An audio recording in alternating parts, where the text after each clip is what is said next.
Good evening. We are following breaking news at the Texas border, where a new Title 42 ruling is causing significant concern among state officials. At 11:47 p.m., deep inside a classified briefing room in Washington, D.C., a single encrypted file lands on the desks of the nation's top federal commanders. The subject line reads, "Operation Shadowgate, full breach confirmed." What they're about to see will redefine everything they thought they knew about border security, political influence, and organized crime on American soil. Because this isn't about one tunnel. This isn't about one shipment. This is about a systemic takeover orchestrated from the inside, protected by officials who swore an oath to defend this country, and funded by one of the most dangerous drug empires on the planet, the Sinaloa cartel. Over the next 72 hours, more than 250 cartel operatives, corrupt officials, and compromised border personnel will be taken into federal custody across Texas and 4 other states. ICE and DHS will uncover a $10 million drug tunnel stretching nearly half a mile beneath the Rio Grande. And in the chaos that follows, a political firestorm will ignite in Minnesota, fueled by accusations, protests, and a congresswoman's name that becomes the center of a national uprising. But here's what they don't tell you on the evening news. This operation didn't start with a tip. It started with a betrayal. And the deeper federal agents dug, the more they realized they weren't just fighting a cartel. They were fighting a shadow government that had been operating in plain sight for years. Let me show you how deep it really goes. 4:32 a.m., El Paso, Texas. The city is still asleep. Streetlights flicker over empty highways. A thin layer of fog rolls in from the desert, clinging to the edges of warehouses and industrial yards near the border fence. But beneath that silence, something is moving. 37 black SUVs, unmarked and coordinated, roll into position across 6 locations simultaneously. ICE tactical units, DACE field operatives, DIA strike teams, FBI counterintelligence, and SWAT units from both state and federal jurisdictions, all moving as one machine. At exactly 4:37 a.m., the first door comes down. Flashbangs detonate inside a sprawling auto repair shop on the east side of El Paso. Agents in black tactical gear flood the building, rifles raised, voices sharp and commanding. Inside, they find more than cars. They find a fully operational drug processing facility hidden beneath hydraulic lifts. Vacuum-sealed bricks of cocaine stacked floor to ceiling. Industrial scales, cutting agents, heat sealers, and 3 men in coveralls trying to shove duffel bags stuffed with cash into a floor vent. One tries to run. He makes it 6 feet before an agent tackles him into a steel workbench. The bag splits open. $100 bills scatter across the oil-stained concrete. At the same time, 2 miles south, another team hits a luxury home in the hills overlooking the border. The front gate is reinforced steel. The driveway is lined with cameras. The owner is a logistics consultant who, on paper, runs a cross-border shipping company specializing in agricultural exports. But when agents breach the front door, they don't find paperwork. They find 22 kilograms of pure methamphetamine wrapped in vacuum-sealed plastic, hidden inside hollowed-out furniture. They find encrypted satellite phones. They find a wall-mounted monitor displaying live feeds from Border Patrol checkpoints, complete with shift schedules and patrol grids. And in the basement, locked inside a fireproof safe, they find a single external hard drive. No label, no identification. Just a blinking green light. One agent radios back to command. "We've got something. Digital. Encrypted. Priority 1. The voice on the other end doesn't hesitate. "Bag it. Bring it in. Now." By 5:14 a.m., federal agents have hit all 6 locations. They seize over 400 kilograms of cocaine, 180 kilograms of methamphetamine, 73 kilograms of heroin, and 2.1 million fentanyl pills packaged in candy-colored wrappers designed to look like prescription medication. They recover $8 million in cash, split between duffel bags, floor safes, and a hidden compartment inside a refrigerated delivery truck. But it's not the drugs that shake the room when the evidence is laid out. It's what they find on that hard drive. 9:22 a.m., FBI Cyber Forensics Division, Dallas, Texas. The room is cold, sterile. Rows of monitors glow in the low light. Analysts sit hunched over keyboards, running decryption protocols on the seized device. It takes them 4 hours to crack it. When the files finally open, the lead analyst leans back in his chair and stares at the screen in silence for a full 30 seconds. Then he picks up the phone. Get the director. Right now, what they're looking at is not a ledger. It's a command structure, a flow chart that maps out every piece of a multi-state drug distribution and border infiltration network, codenamed Project Meridian.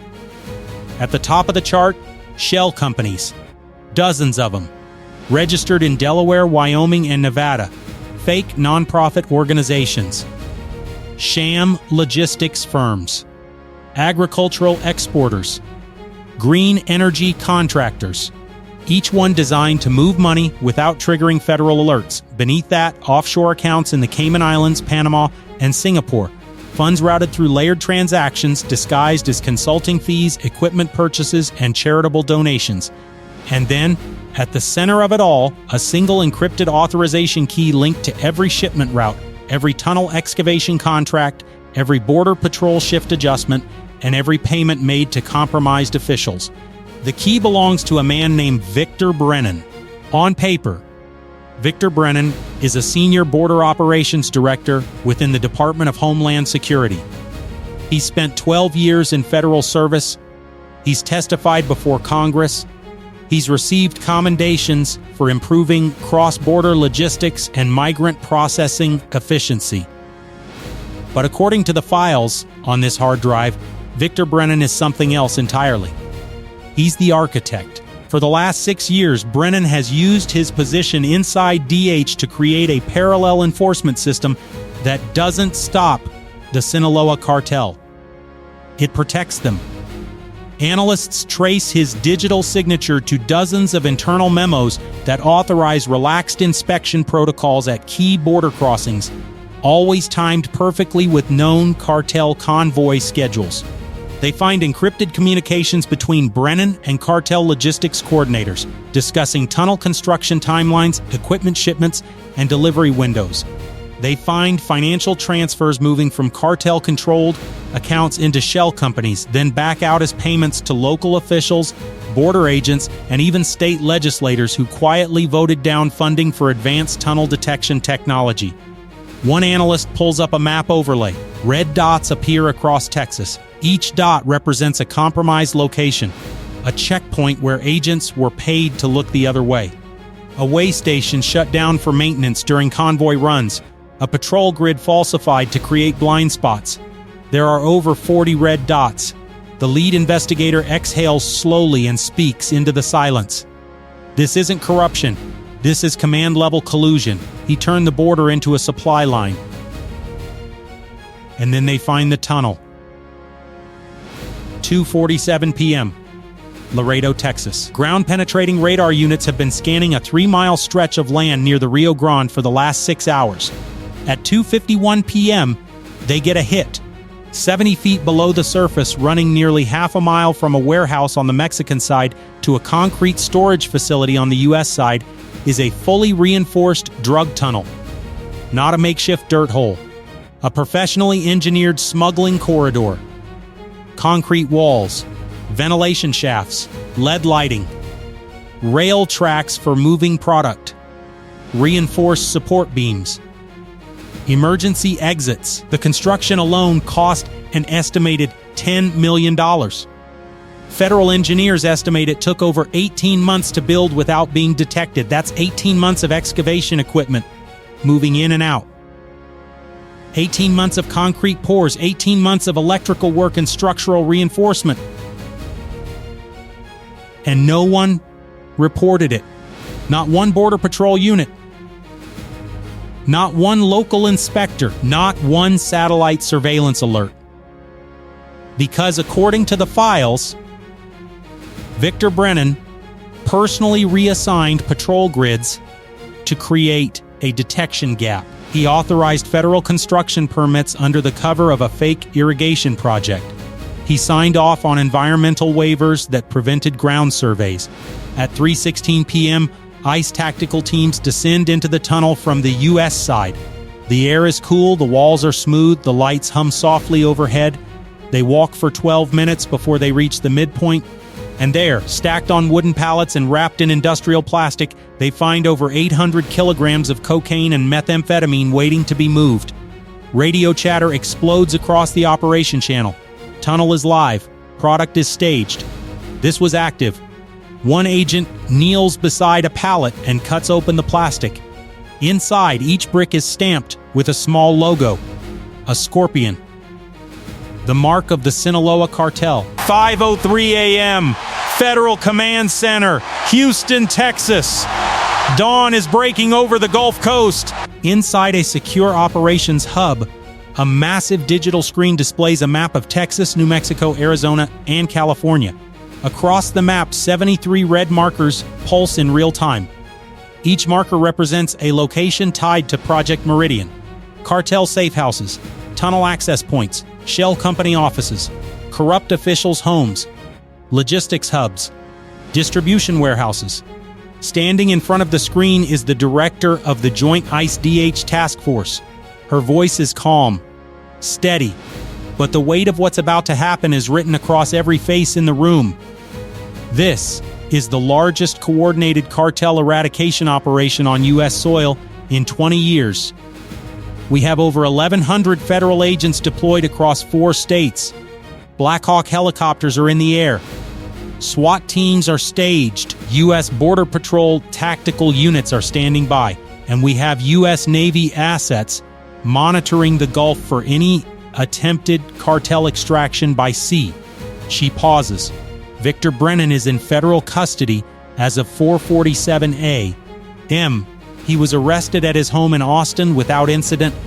His devices are being analyzed, his communications are being traced, and every official, every agent, every contractor linked to his network is being identified. She looks around the room. This is not a warning. This is an eradication. Execute. At exactly 5:11 a.m., 73 simultaneous raids begin. In McAllen, SWAT teams breach a human trafficking transit house disguised as a migrant aid shelter. Inside, they find 32 individuals locked in windowless rooms, forced to work as couriers and mules. Cartel members armed with handguns try to escape through a back exit. They're intercepted within seconds. In Laredo, agents hit a logistics company that operates a fleet of refrigerated trucks. Inside one truck hidden behind pallets of frozen produce, they find 200 kilograms of methamphetamine and 50 kilograms of fentanyl powder.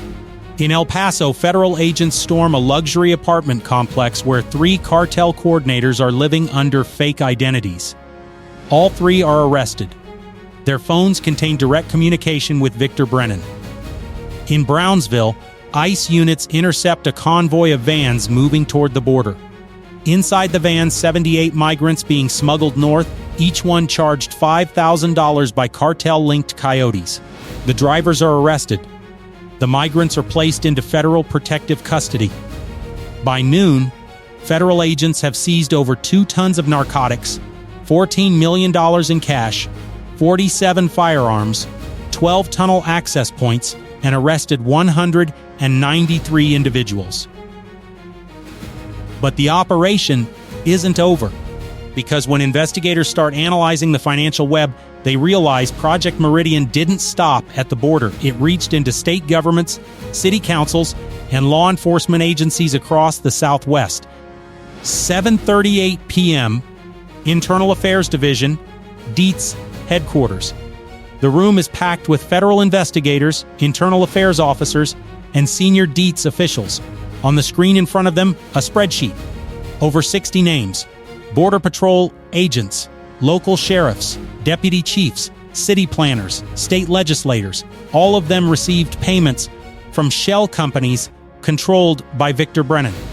Some took $20,000. Some took $200,000. One state legislator in Arizona received $500,000 over 3 years, disguised as campaign donations from a fake agricultural lobby. In exchange, they voted against tunnel detection funding, they delayed infrastructure inspections, they leaked federal raid schedules to cartel coordinators, they falsified patrol logs to create blind spots for drug convoys.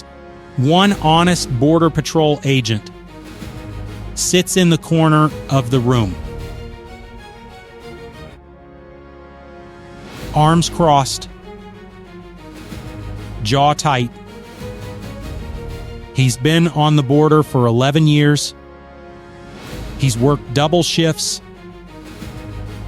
He's risked his life, and now he's finding out that 3 of his fellow agents were being paid to sabotage his work.